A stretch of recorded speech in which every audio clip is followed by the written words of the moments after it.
y'all, it's Perry. And I'm Dick. And today we're going to be talking about verisimilitude and in cold blood. In cold blood, there are many examples of verisimilitude. Starting with the time that Dick and Perry had this great plan to murder the person they were hitchhiking with. Between cities, they would oftentimes catch rides with other truck drivers. One time they were together and they thought they had this great plan of using a belt and a rock to kill a man and steal basically all of his money. Instead, their plan fell through because another hitchhiker decided to join them. Perry says that they were so close to murdering him that they even had the rock in their hand. However, it's hard to know if this is true or not. It's also hard to know if Capote altered what Perry told him to fit this storyline and to almost give Perry bias and humanize the characters. So, another example is Susan and Bobby's very emotional visit to the funeral parlor. It's described from Susan's perspective with great detail, the very traumatic, emotional experience that she has, obviously seeing a very close loved one and their family in such a state where, you know, their heads in cocoons. It's described they're very sparkly, almost as like a Christmas tinsel. The reader feels very emotionally attached to Susan. However, obviously this is not Susan. Although Susan is telling Capote these things and recalling this event, he has no idea what it was like in her shoes, and that's not necessarily something or an experience that you can write about and it be 100% true. So he used verisimilitude to convey the feelings, events, and emotions of both Susan and Bobby during their visit. Part 1 and 2 of In Cold Blood were packed with descriptions of Holcomb as a city and the people of Holcomb. Capote uses very vivid detail and imagery to describe what he saw upon entering the city and the changes that he saw after the murder. However, Capote never was in Holcomb before the murder. He wasn't there immediately after, so it's hard for him to comment on the transitions that occurred besides what he was told. He was told that people felt a greater sense of fear, but it was hard for him to know the extent of fear that was felt. It was hard for him to comment on the changed relationships, although he did comment. It's hard to know the truth and almost validity behind those comments. Another example we see is whenever both Dick and Perry detail Dick's pursuit of a young girl at the beach, you know, exposing a lot of things about both his character and Perry's character.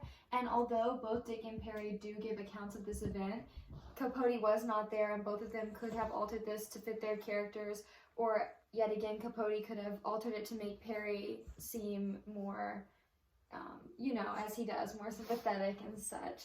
So I think that shows how he uses events to characterize both Dick and Perry and the trust that he puts in Perry's recollection of events. Perry spent his time in jail in the women's jail cell, which was connected to one of the officers' houses, and Miss Meyer basically was the caretaker. Capote describes the relationship that Perry and Miss Meyer had as being extremely close and almost emotionally connected. Like he shared different things with Miss Meyer that weren't told otherwise, and that they had these deep and meaningful conversations that meant a lot on both sides, when in reality, Perry was the only one feeling this.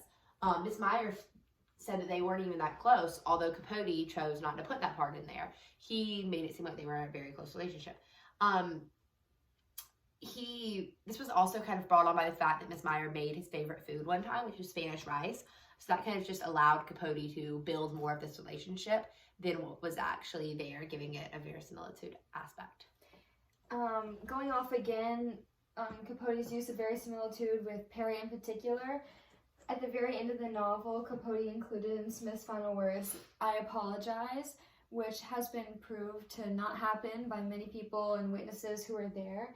And we look back at this event and you can look at it two ways, as in one way, obviously Capote has to use verisimilitude because it's said by witnesses that he wasn't within earshot of Smith's final words, but also that he's expressing this feeling of grief and remorse that kind of adds on to the characterization and portrayal of Perry throughout the book. So he uses this verisimilitude to retell an event and kind of close or like finish characterizing Perry because he obviously wasn't able to hear that event.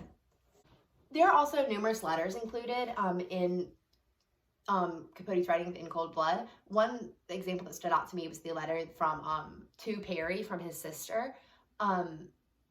Although these letters are factual and there are like actual copies of the letters, Capote drew on explanations and different interpretations, as well as lasting impacts that they had in the implications, and how they impacted the way Perry saw the world and the actions he took after that, whenever it wasn't really his place. Perry never really commented on the impacts of what it made him feel like and what it made him do, although Capote did take the time to do that. He didn't do that with any truth or necessarily quotes from Perry himself. In addition, we also see that Capote includes just scenes that did not actually happen. He uses verisimilitude to also incorporate symbols, one being feral cats. He mentions that he sees a group of feral cats outside the jailhouse, which we know actually didn't happen, but he uses this verisimilitude, which although it may not necessarily alter the facts of the murder or any big events, he uses it in different ways to also correlate with the fictional aspects of the novel. Capote talks about different items that were taken from the house whenever they were just looking at the investigation as a possible robbery. And he kind of labels these items as important or non-important, even though he couldn't speak to any of the Clutter family members since they were dead at the time. He couldn't ask them the impact or the value that they had on them personally. He did label the watch that was in Nancy's room as her third most valuable item, which is hard to know since he didn't have a direct relationship with them. He actually never spoke to them. So he really had no place to comment or to know that information. Lastly, although both Dick and Perry spoke to Capote, and Dick did have the benefit of having a pretty much photographic memory, and Perry obviously was very open with him, he did not have the capability to write or to know fully like the direct details and everything. We see this specifically in the music throughout the novel. One scene in specific being Perry and Dick when they're walking down the road. Perry's playing his guitar and they're singing in the garden.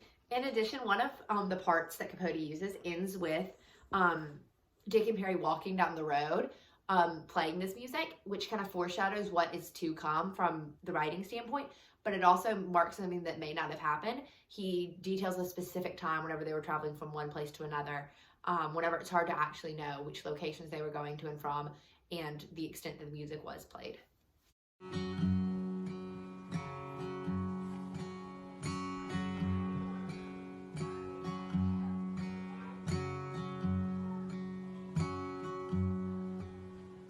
I come